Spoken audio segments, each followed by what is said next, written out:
Порожні водосховища, черги за ліками та масками і 100 тисяч російських військових біля кордонів України. У 2020-2021 роках здавалося, що світ зупинився через пандемію, але в Криму окупаційна машина лише набирала оберти. Поки світ рахував кількість хворих на ковід, Росія рахувала кількість танків, що заходили через Керченський міст. Згадуємо та аналізуємо хроніки окупації 7 та 8 років неволі.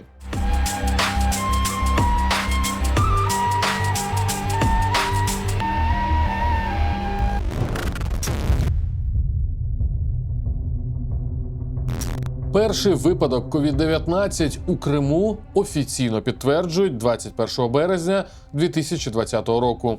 Спершу кількість заражень зростає повільно, але вже восени ситуація різко ускладнюється. До жовтня офіційна статистика перевищує 7 тисяч випадків щодня, повідомляють про сотні нових хворих. Пандемія швидко показує слабкі місця системи охорони здоров'я, яку після 2014 року перебудували за російськими правилами.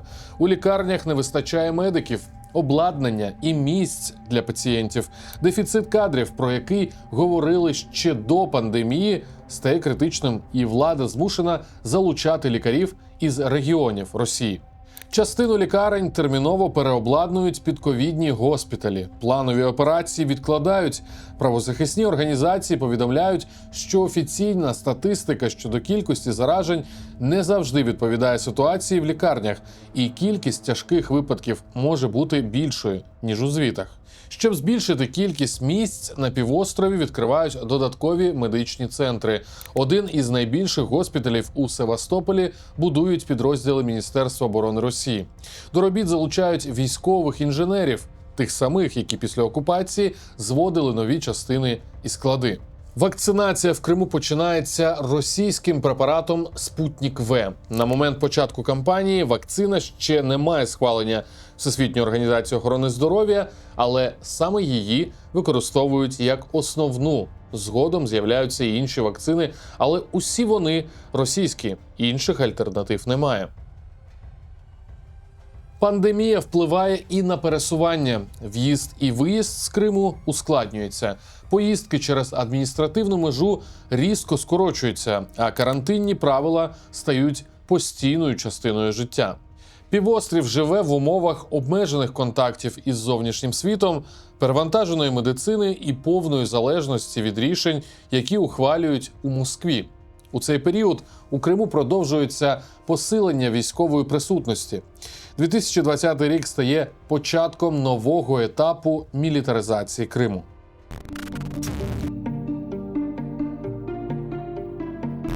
Однією з головних проблем цього періоду стає нестача води.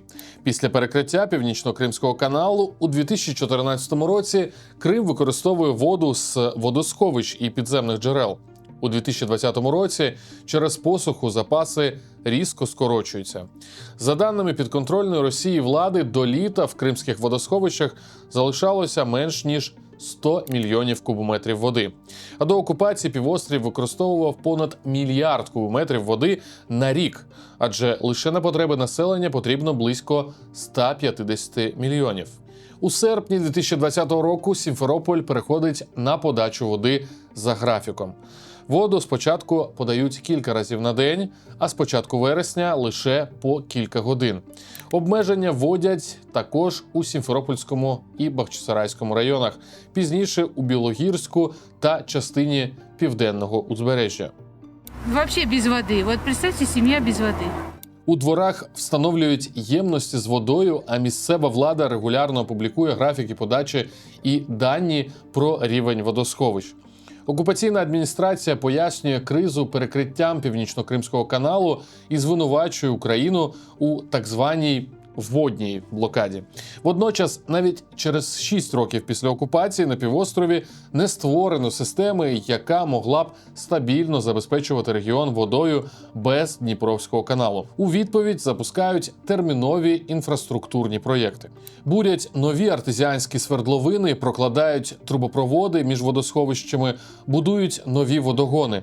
Один із найбільших об'єктів Бєштерек-Зуйський водозбір під Сімферополем, який має забезпечити місто додатковими обсягами води.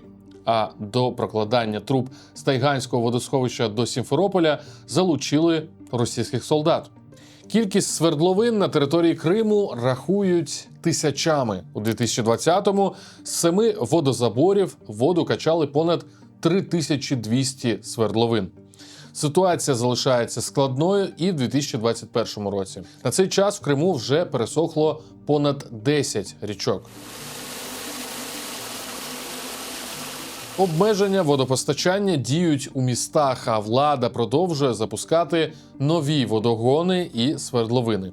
На тлі водної кризи у медіа і серед експертів дедалі частіше звучать припущення, що дефіцит води може підштовхнути Росію до силових сценаріїв, зокрема до спроби відновити подачу дніпровської води. Українська влада також заявляє, що не виключає загострення ситуації на півдні.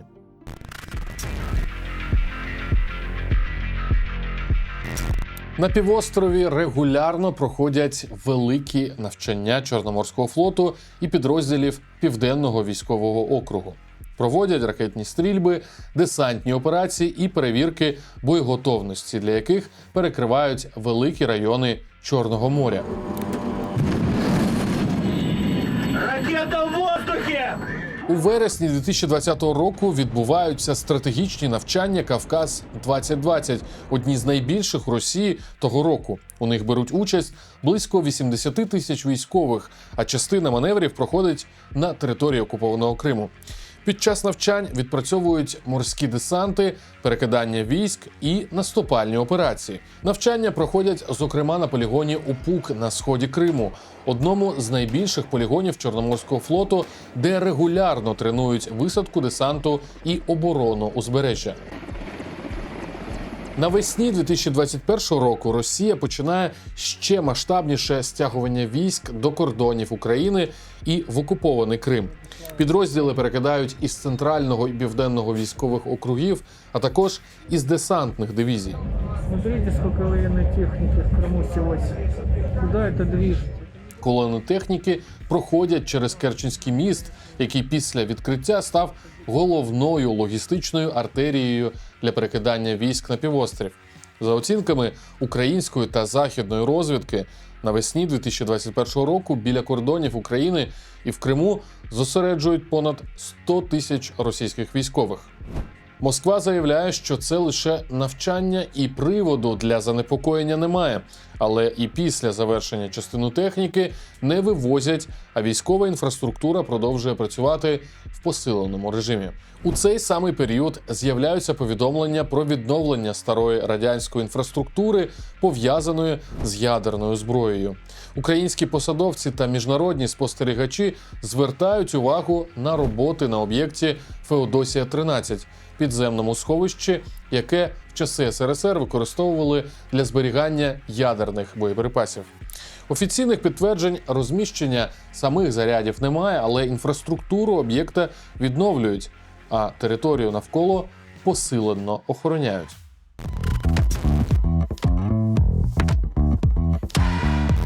У 2021 році кримське питання знову повертається на міжнародний рівень. Окупація півострову Крим почалась в Москві, деокупацію Криму точно ми розпочнемо в Києві. 23 серпня в Києві проходить перший саміт Кримської платформи – міжнародного формату, який Україна створює для координації зусиль щодо деокупації півострова. У зустрічі беруть участь представники 46 держав і міжнародних організацій, зокрема країни Європейського Союзу, НАТО, Сполучені Штати, Канада, Туреччина та Велика Британія. У підсумковій декларації учасники підтверджують, що не визнають анексію Криму і підтримують територіальну цілісність України. Для Києва це перша за кілька років спроба повернути кримське питання у міжнародний порядок денний на найвищому рівні. Москва різко критикує проведення саміту і називає його провокацією. Уже за кілька днів після Кримської платформи в окупованому Криму проходять нові обшуки. На початку вересня 2021 року співробітники ФСБ затримують заступника голови Меджлісу кримськотатарського народу Нарімана Джеляла, який брав участь у саміті в Києві, а також братів Азіза і Асана Ахтемових. Їх звинувачують у диверсії на газопроводі в селі Перевальне під Симферополем. Сам Джелял заявляє, що переслідування пов'язане з його політичною позицією та, зокрема, участю у Кримській платформі. За даними правозахисників, під час допитів до затриманих застосовують тортури, зокрема електричний струм, щоб отримати зізнання. Пізніше ці свідчення стають основою кримінальної справи. У 2022 році підконтрольний Росії суд засуджує Джеляла до 17 років ув'язнення, братів Ахтемових до 13 та 15 років ув'язнення. У червні 2024 року Джеляла звільняють у межах обміну між Україною і Росією, однак Ахтемови залишаються за ґратами і досі. І дуже радий опинитися на рідній землі. Після повернення Наріман Джелял продовжує працювати над захистом кримських політв'язнів, а згодом стає надзвичайним і повноважним послом України в Туреччині. Загалом у 2020-2021 роках кількість кримських політв'язнів продовжує зростати. За даними правозахисних організацій, їхня кількість перевищує сотня людей. Більшість справ пов'язані зі звинуваченнями в участі в організації Хізбут-Тахрір, забороненій у Росії, але легальній в Україні та більшості країн світу. Суди проходять у Південному окружному військовому суді в Ростові-на-Дону, а засуджених етапують у колонії на території Росії. Кримінальні переслідування тривають незалежно від карантинних обмежень, міжнародних заяв чи переговорів. У цей самий час на півострові продовжують нарощувати військову присутність, а внутрішня політика стає жорсткішою.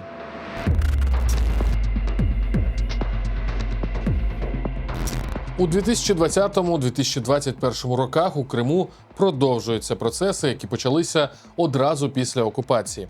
На півострів переїжджають громадяни Росії, змінюється забудова, передаються земельні ділянки, розширюється військова інфраструктура.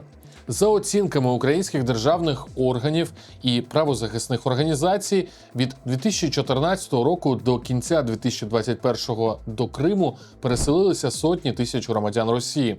Військові, співробітники силових структур, чиновники та члени їхніх родин. У різних оцінках фігурують цифри від 500 до 800 тисяч осіб. Міжнародні організації неодноразово наголошують, що переселення населення держави-окупанта на окуповану територію порушує міжнародне гуманітарне право, однак ці процеси не припиняються.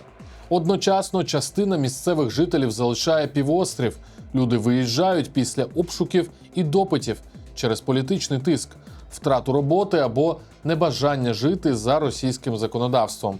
Серед тих, хто виїхав, багато кримських татар, активістів і людей з проукраїнською позицією. Разом із переселенням нових мешканців змінюється забудова. Після 2014 року в Криму активно будують житло для військових і співробітників силових структур. Розширюють військові містечка, зводять нові казарми, склади і полігони. Поруч з ними з'являються нові дороги, інженерні мережі і житлові квартали, пов'язані з армією і федеральними структурами.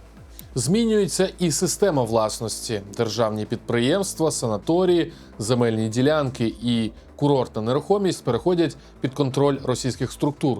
А майно, яке раніше належало Україні або приватним власникам, перереєстровуються за російським законодавством. Приміром, санаторій під назвою «Україна», який належав профспілкам, перейменували в «Родину» і передали слідчому комітету РФ. А завод «Коктебель» продали наближеним до Путіна бізнесменам. Повсюдне будівництво зачіпає не лише міста, а й природні території. У 2021 році конфлікт виникає навколо Фуройського парку на південному узбережжі Криму. Место, где мы сейчас находимся, уже скоро могут сравнять с землей. Частину території огороджують, починається вирубка дерев і підготовка до будівництва дитячого центру. Парк, який десятиліттями залишався відкритим для місцевих жителів, фактично закривають. Жителі Фороса і навколишніх селищ виходять на акції протести. У соціальних мережах з'являються вимоги зберегти парк відкритим. Попри протести, роботи не зупиняють, територію залишають під охороною, а частину парку передають під будівництво. Подібні конфлікти виникають і в інших районах півострова, де землю передають під нові житлові комплекси, державні проєкти або військові об'єкти.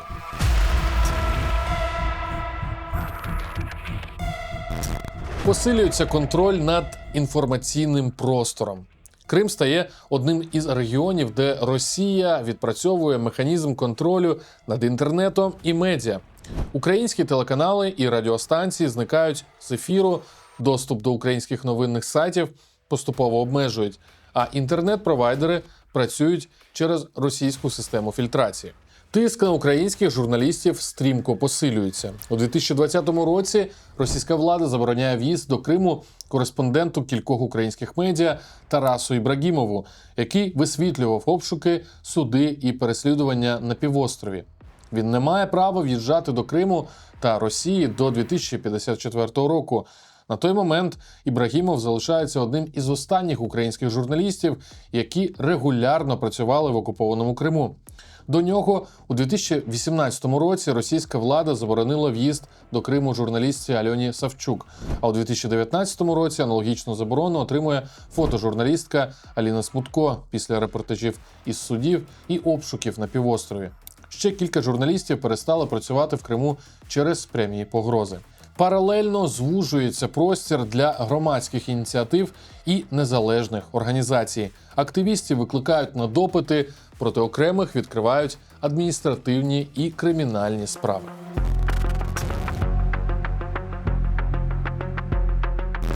Наприкінці 2021 року на півострові одночасно відбуваються кілька процесів. Росія продовжує перекидати війська і техніку, проводить великі навчання і залишає частину підрозділів у Криму після їх завершення. Під приводом військових маневрів неодноразово закриваються великі райони Чорного моря, що ускладнює судноплавство і роботу українських портів. У цей самий час перевіряють готовність цивільної інфраструктури. Повідомляють про перевірки бомбосховищ, навчання служб цивільної оборони і підготовку лікарень до роботи в умовах надзвичайних ситуацій. До кінця 2021 року Крим повністю інтегрований у військову систему Росії. На півострові працюють склади, полігони, бази забезпечення, а дороги і логістика дозволяють швидко перекидати військову техніку. 8 років окупації поступово змінюють Крим. Півострів, який колись був курортом і туристичним регіоном, перетворюється на територію з військовими базами і полігонами і закритими зонами. Крим стає не лише трофеєм 2014 року, він стає плацдармом. І коли в лютому 2022 року перші російські ракети летять у бік Миколаєва та Одеси, а колони техніки рушають на Херсон, вони йдуть саме звідси, з окупованого Криму. Хроніки неволі закінчуються тут. Починається Велика війна.